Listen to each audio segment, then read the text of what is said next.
मिश्रा जी प्रणाम। विक्रम भाई को आशीर्वाद। जितने भी लोग चैनल से जुड़े हैं सभी का आभार। मिश्रा जी, आज हमने नोटिस किया है अपने सारे जिला अध्यक्षों को, प्रांतीय पदाधिकारियों को, मंडलीय अध्यक्षों को, ब्लॉक अध्यक्षों को और सक्रिय शिक्षा मित्र साथियों को, मैंने आपको भी मैसेज किया है और मैंने ये निवेदन किया कि मैं एक बैठक की डेट तय करूंगा। सारे लोग संघ के द्वारा संघर्ष किया जा रहा है। शिक्षा मित्रों के समायोजन की बात हो या मानदेय बढ़ाने की लगातार प्रयास किया जा रहा है। उसी कड़ी में एक नई अपडेट निकल के आई है जो कि आपके लिए काफी महत्वपूर्ण होने वाली है।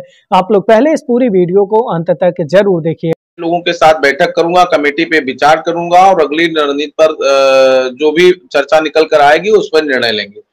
तब तक के लिए हम श्रीमान प्रमुख सचिव बेसिक शिक्षा से वार्ता हुई थी, उन्होंने कहा था कि चुनाव समाप्त हो फिर आप लोग आइए। तो मैं उस दिशा में काम करना प्रारंभ करूंगा। पहले प्रमुख सचिव से मिलूंगा, उसके बाद पत्रावली के संबंध में आगे बढ़ाऊंगा और तब तक सरकार का गठन हो जाएगा। सरकार का गठन के बाद माननीय मुख्यमंत्री जी फ्री हो जाएंगे। अभी एक बार मंत्री जी से मिलूंगा, उनको धन्यवाद दूंगा, लेकिन उसके बाद उनके पिताजी चुनाव हार गए हैं, उनको भी कष्ट है और उसमें हम लोग शामिल होंगे। ये राजनीति है, कभी चुनाव जीता जाता है, कभी हारा जाता है, एक प्रक्रिया है। लेकिन उनका जीतना बहुत जरूरी था, बहुत ही महत्वपूर्ण सीट थी, लेकिन वो चुनाव हार गए।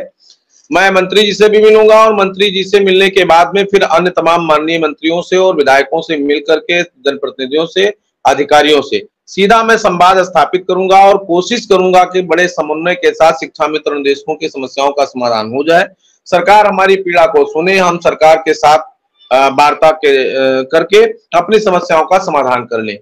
हमने ये भी लिखा कि अगर मान लीजिए इनके समस्या का समाधान नहीं होता है तो मैं अपने साथियों के साथ बैठकर उनसे बातचीत करके जो निर्णय लूंगा उस निर्णय में सबको साथ रखूंगा और सब निर्णय के बाद अगली रणनीति पर विचार होगा।